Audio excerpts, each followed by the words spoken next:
If you're a business owner and are struggling to figure out what kind of space is going to be right for your business, your brand, and your future users, stay tuned because in this video, I'm going to give you a step-by-step process on how to find it.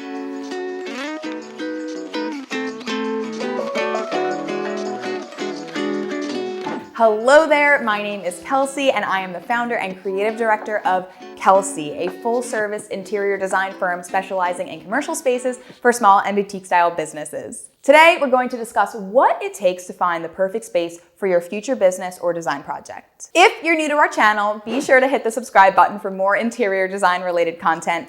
Follow us on Instagram and check out our website at www.klsy.design. There you can sign up for our newsletter and receive access to more industry insights, educational content, project updates, and even get some of your questions answered. So you may think that finding a space for your business is as simple as finding an empty building in a location you think is cool and within your budget. Although those things are important things to consider, there is a lot more that goes into finding a truly great space for your business or project. Because we could be talking about anything from office space to retail stores, healthcare, restaurants, etc., I'm going to refer to it from this point on as your project space, just to keep it simple. If you think going on site tours or finding a great real estate agent is the first step to finding the perfect space, well, it's not. The first and arguably the most important step to any project is getting clear on your vision. This means outlining your project goals, recognizing any goal-related opportunities and challenges,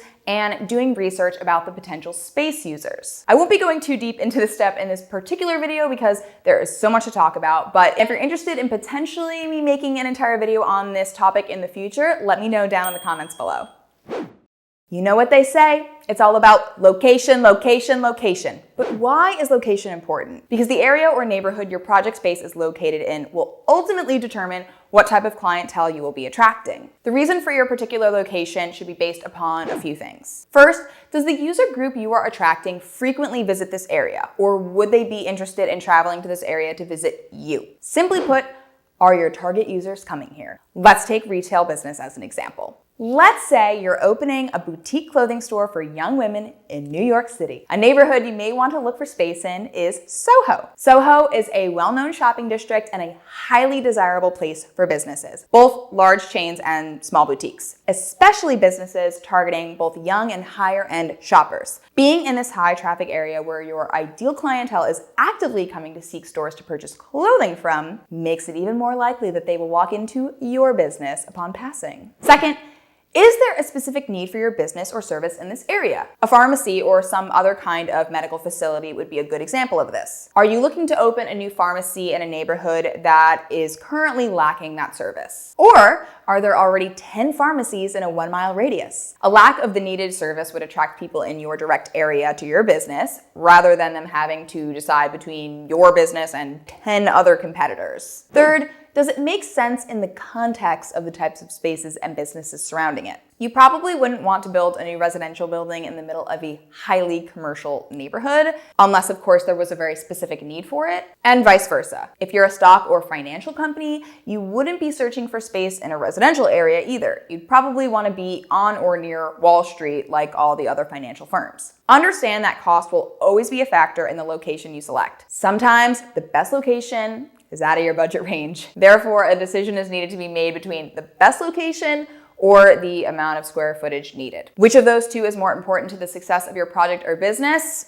You have to make that decision. Do your research about the particular area you're interested in, keeping in mind real estate trends, any potential development plans. Is this area going through a major change in demographic? Are there several college-affiliated apartment complexes being constructed that would suggest a trend in a younger generation moving in? Has there been a lot of development or leasing movement in this area that suggests the neighborhood is becoming desirable to business? A quick tip is to try to think about all of this in terms of 5 to 10 years, or depending on the length of lease agreement you're looking to sign. Okay, I know that was a lot of information, but please stay with me. In order to determine exactly how much space you will need to formulate a space program. A space program outlines the space type requirements needed, such as the number of offices, conference rooms, restrooms, etc. These space types can then be multiplied by the amount of square footage needed for space types to give you a total square footage. It is best to work with a qualified interior designer to create this program and determine what and how many space types would be needed to fulfill your original project vision. Things like building codes will also need to be taken into account here, considering there are minimum types and sizes for certain spaces depending on the occupancy type and capacity,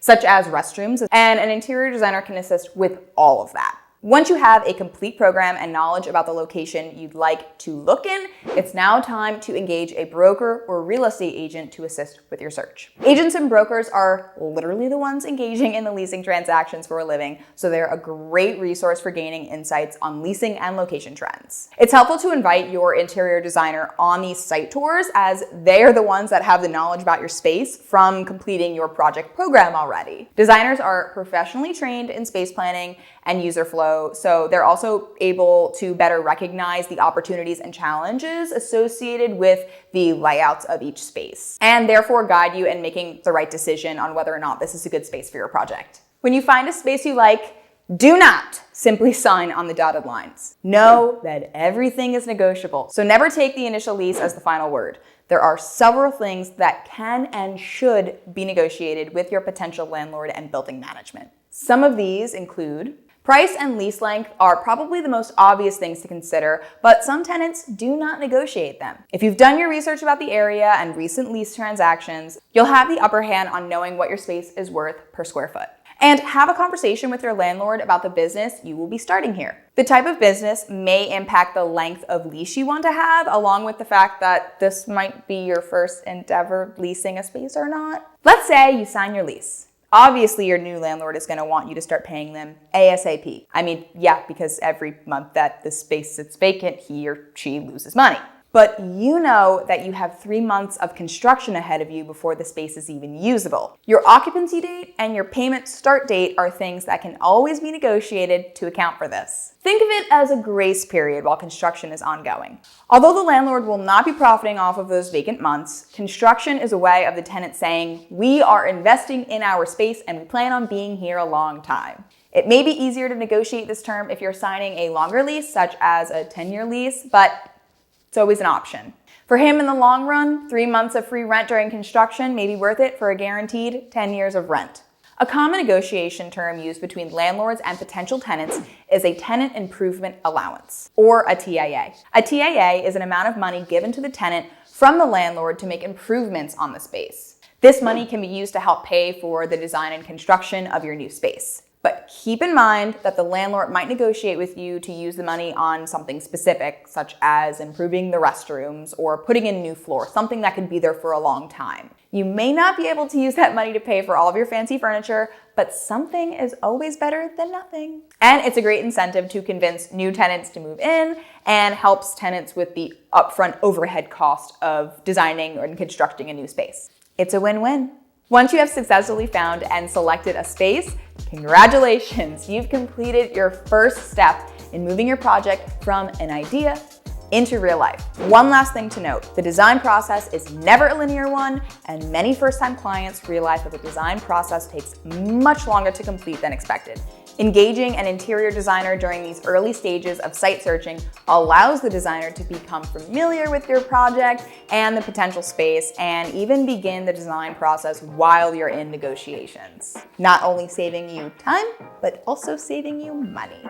Thank you so much to Kimball International for letting me use your showroom space to film these videos. I really appreciate it, and you guys have showed me unconditional and just consistent support over the years. Shout out to Julia, who's in the other room right now doing some work, so I can stay here after hours and film this. Thank you, Julia, I love you.